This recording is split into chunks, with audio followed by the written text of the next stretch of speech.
PKN memiliki prinsip kita tidak mau bertanding dan bertempur dengan partai siapapun. Heho Pop gengs.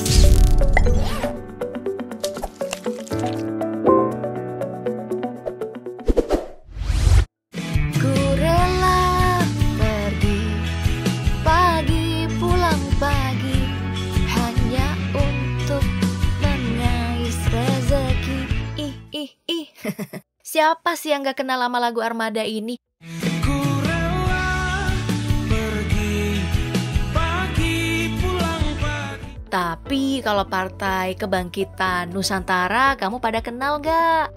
Nah, mantan basis Armada, Endra Prayoga ini adalah salah satu anggota Partai PKN yang memang baru terbentuk di tahun 2021 lalu. Yuk kita kenalan lebih jauh dengan Partai PKN ini. Partai Kebangkitan Nusantara ini didirikan bertepatan pada peringatan Hari Sumpah Pemuda tanggal 28 Oktober 2021. Sebenarnya partai ini sudah ada sejak tahun 2008, namun dengan nama yang berbeda yaitu Partai Karya Perjuangan, yang dideklarasikan pada tanggal 3 April 2008 dan menjadi salah satu partai politik dalam pemilu 2009 bernomor urut 17. Namun karena sempat vakum, akhirnya partai yang lebih dikenal dengan Pakar Pangan itu pun dideklarasikan ulang dengan nama Partai Kebangkitan Nusantara atau PKN di Jakarta, sekaligus menetapkan pembaharuan bendera atau lambang dan penyesuaian anggaran dasar dan anggaran rumah tangga. Partai PKN didirikan oleh beberapa politisi yang berpengalaman. Sebagian besar mereka ini adalah loyalis mantan Ketua Umum Partai Demokrat, Anas Urbaningrum. Mereka adalah anggota DPR RI periode 2009 hingga 2014 dari fraksi Partai Demokrat, yaitu Igede Pasek Suardika yang kini menjabat sebagai Ketua Umum PKN, lalu Sri Mulyono yang kini menjabat sebagai Sekretaris Jenderal PKN, mantan anggota DPR dari fraksi Demokrat Mirwan Amir, ex-pengurus Demokrat Ian Zulfikar, serta wartawan dan fotografer Bobby Triadi.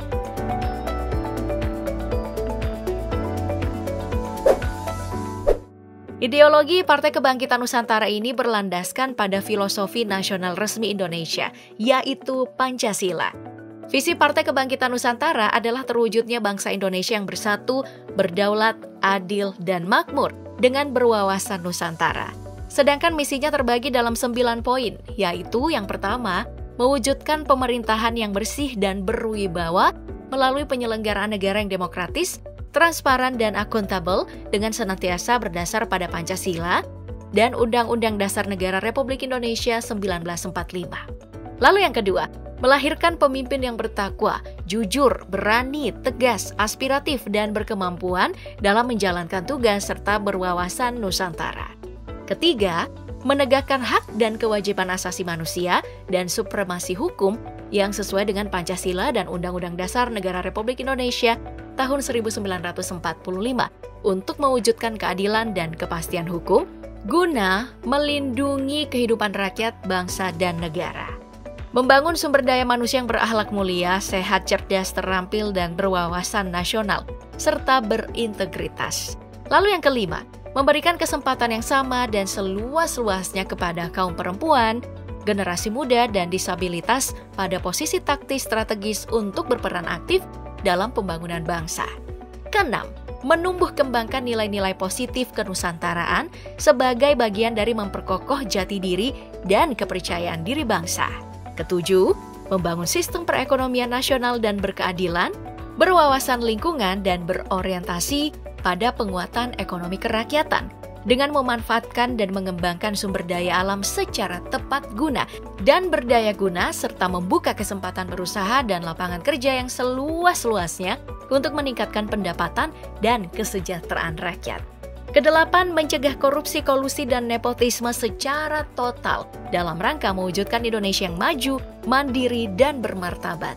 Kesembilan, mengembangkan otonomi daerah untuk lebih maju, percepatan, dan pemerataan pembangunan di seluruh tanah air, guna memperkokoh negara kesatuan Republik Indonesia.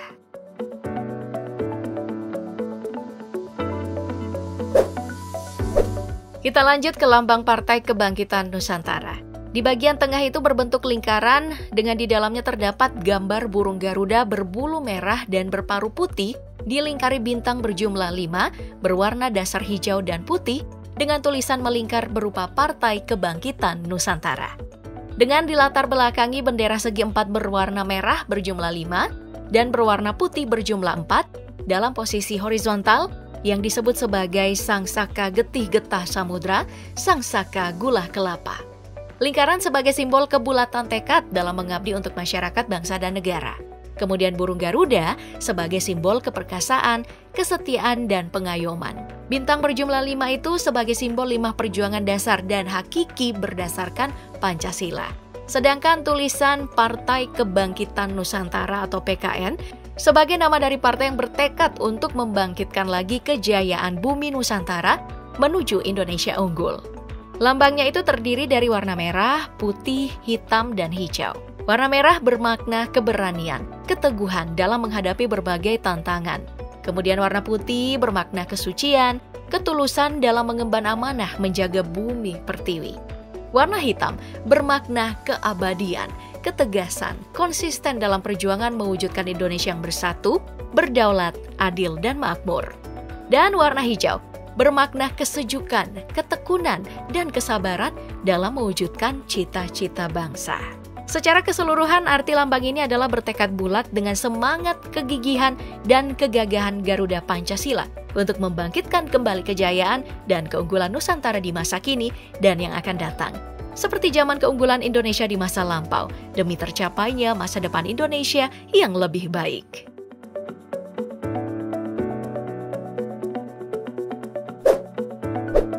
Kemudian susunan pengurus pimpinan nasional Partai Kebangkitan Nusantara ini dinahkodai oleh Igede Pasek Suardika. Ketua Umum Igede Pasek Suardika, kemudian Wakil Ketua Umum Geri H. Hukubun, Bendahara Umum Mirwan Amir, Sekretaris Jenderal Sri Mulyono, Ketua Bidang Organisasi Pranyoto Ateng, Ketua Bidang Keanggotaan Yuyun K. Sumopawiro, Ketua Badan Pemenangan Pemilu atau Bapilu Bona Simanjuntak, Direktur Eksekutif Imade Sudana Yasa, dan Notaris Muhammad Zainal. Jumlah anggota partai ini mencapai 574.607 orang. Sang Ketua Umum Igede Pasek Suardika adalah mantan jurnalis di Surabaya dan advokat yang kemudian terjun ke dunia politik dan bergabung di Partai Demokrat. Gede Pasek menjabat sebagai Ketua DPP Partai Demokrat Departemen Pemuda dan Olahraga di tahun 2010 hingga 2015. Namun, ia keluar dari Partai Demokrat karena mendukung Ketua Umum DPP Partai Demokrat saat itu, Anas Urbaningrum, yang terseret kasus korupsi dalam proyek Pusat Pendidikan Pelatihan dan Sekolah Olahraga Nasional Hambalang bersama Andi Malarangeng dan Angelina Sondak. Tak hanya itu, hubungan Igede Pasek dengan Partai Demokrat menjadi renggang, sebab jabatannya dari Ketua Komisi 3 DPR dicopot pada pertengahan September 2013. Karena ikut serta dalam organisasi masyarakat yang dibentuk oleh Anas Urbaningrum, bahkan menjabat sebagai Sekretaris Jenderal Perhimpunan Pergerakan Indonesia atau PPI. Setelah keluar dari Partai Demokrat, Igede Pasek sempat bergabung dengan Partai Hanura dan diberi jabatan sebagai Ketua Badan Pemenangan Pemilu Partai Hanura. Namun tak berselang kemudian ia memutuskan untuk keluar dari Partai Hanura dan akhirnya membentuk Partai Kebangkitan Nusantara. Di awal Maret 2023, ia sempat menghebohkan publik karena menyatakan bahwa ia bersama jajaran partainya telah menyiapkan posisi khusus di Partai Kebangkitan Nusantara untuk mantan Ketua Umum Partai Demokrat Anas Urbaningrum nantinya. Setelah Anas bebas dari masa tahanan pada April 2023. Kenapa nggak cari orang bersih sih? Udah habiskah orang yang bersih di negeri ini?